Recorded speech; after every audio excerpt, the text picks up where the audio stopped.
Essentially every other time a new MCU movie has come out in the last 4 years, people have been proclaiming, Marvel is back, Marvel is back. But this is the first time in that span that I am saying it. You can go back and look at the receipts. I've been pretty down on Marvel for a while. With a few exceptions, the movies and shows have not lived up to expectations or the standards that the MCU set in Phase 3, and there didn't really seem to be any sense of direction.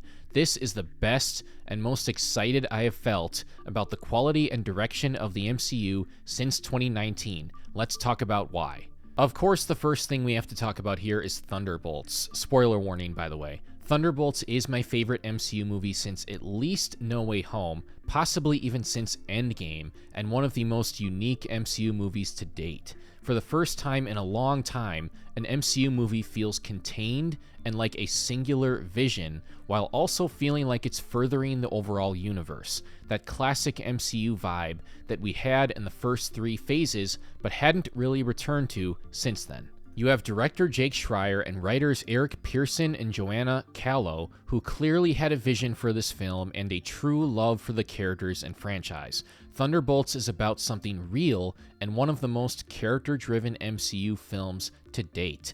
It digs very deep into each member of this group of misfits and explores themes like depression, guilt, and redemption in a way that no other MCU film has. The cast was wonderful as well. For all intents and purposes, Florence Pugh as Yelena is the lead, and she carries that weight on her shoulders very well. I was already starting to believe this, but after Thunderbolts, it is 100% solidified in my mind that Yelena is a far more interesting character than Natasha ever was. And that's not a shot at Natasha or ScarJo at all. I really like her, but Yelena is genuinely one of the better written characters in the entire MCU. I may do a full video just on her at one point, but what they do with her in this film, exploring her past, her regrets, her guilt, her struggle with not giving in to the darkness, and her complicated relationship with her father was nothing short of brilliant. She is the glue that held everything together. Along those lines, I loved what they did with Sentry in the third act. Bob is a man who is clearly going through some stuff and joined the Sentry Project to find a purpose and make something of himself. Little did he know the true insidious motive behind the project. The villain of the movie, Sentry, is quite literally the darkness inside Bob. The third act, instead of a big slam-bang CGI fest, is a surrealist exploration of mental health and trauma. Bob's dark side is defeated by the power of love and friendship, which I think is quite beautiful. It was a struggle that he did not have to face alone, and the Misfits helped save him while also saving themselves and each other, therefore also saving the city and possibly the world. Sentry is crazy powerful. I'm not sure how he could have been defeated by normal means. The darkness is strong, but it can be defeated. A fantastic message for a movie to have, and brand new territory for Marvel. That is how you delicately handle a complicated, broken, extremely powerful character like this. If only Wanda was handled with the same care. Take notes, Michael Waldron. Man, that movie grinds my gears. Bucky had more of a mentor role in this one. We kind of already had his big arc, and he was able to guide the other characters through theirs. It was great to finally see Ghost again. I love Hannah John-Kamen, and I hope they do more with her in the future. David Harbour as Red Guardian brought some much-needed levity at just the right times, while also going through his own stuff and reconciling with Yelena. I love that character so much, and Harbour understands him so well. This is by far the most interesting John Walker has been to date. We all hated him in Falcon and Winter Soldier. Now, not so much. He's still an asshole, but you understand why, and very much feel for him. He gets made fun of constantly for being dollar store Captain America, which works both as comedy and genuine character work. The banter between these characters is great throughout. They can be pretty mean to each other at times, but they also come through for each other in the end, what true friends do. Julie Louis-Dreyfus brings it as just an awful, selfish, despicable person who only seeks power, and Geraldine Viswanathan, I hope I said that right, whom I had never heard of prior to seeing this movie, is great as her conflicted assistant with a conscience.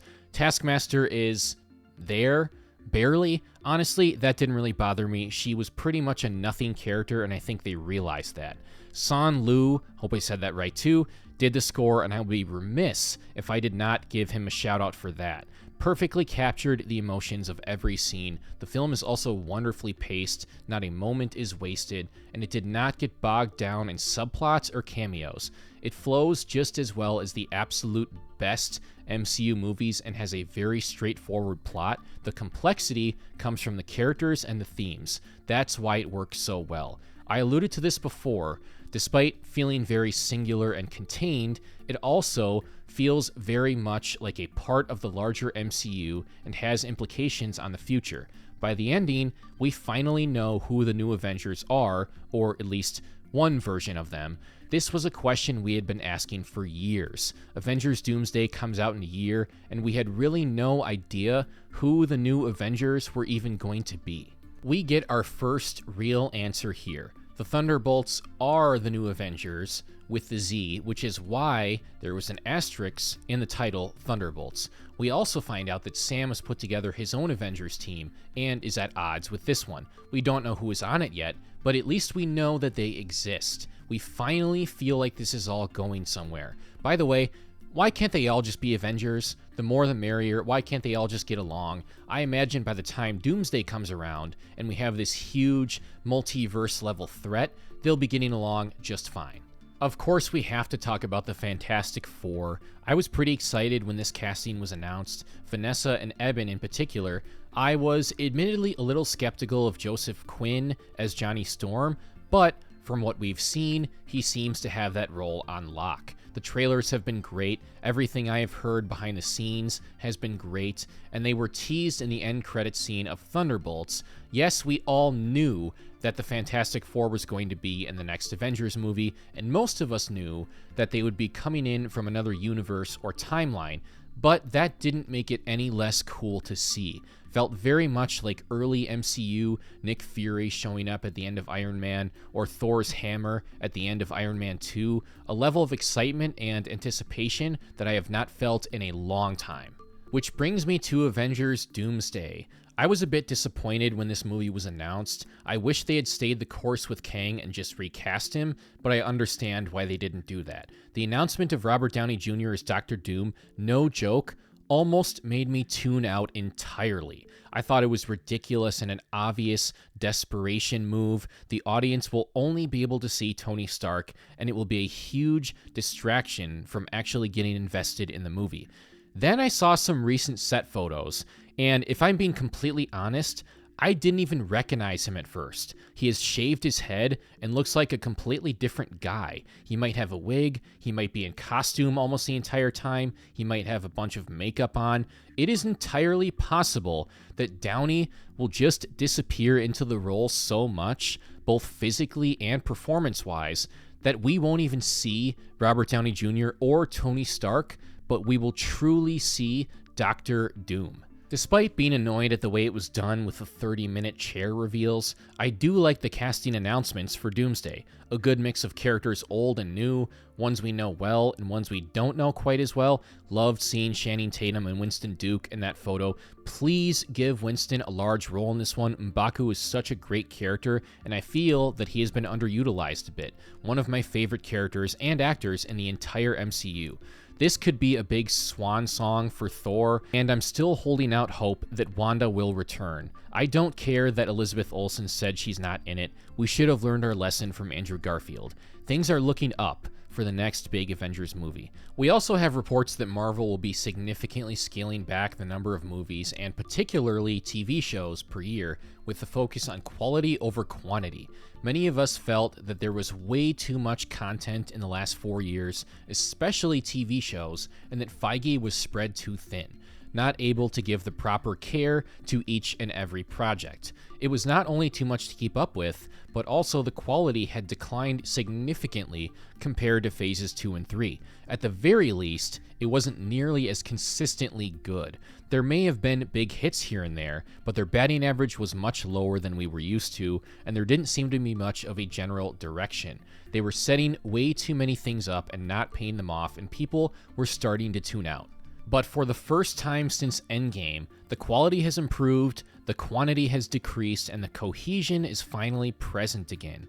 We have an idea as to where this is all going, and most importantly, thanks to Thunderbolts, we have characters that we genuinely care about again. I imagine Fantastic Four will continue that trend. Of course, it is entirely possible that Fantastic Four and the next two Avengers movies are a complete disaster, and I will amend this if that's the case, but everything I have been seeing and hearing would indicate otherwise. I absolutely loved Thunderbolts. I can't wait for Fantastic Four, and for the first time since its announcement, I can't wait for Avengers Doomsday. Marvel is back, baby. At least I think they are. This should be a fun next 2 years. But the question is, what do you think of the current state of Marvel? Did you enjoy Thunderbolts? Do you like the direction that Marvel is going right now? Do you feel good about things? I certainly do, at least the best I've felt in a while. Drop a comment below with your thoughts. Hit the like button if you enjoyed the video. Likes are so important. Subscribe and hit the notification bell if you want to see more. Stay tuned for some more nerdy content. Check out my Patreon for further benefits, and I will see you soon.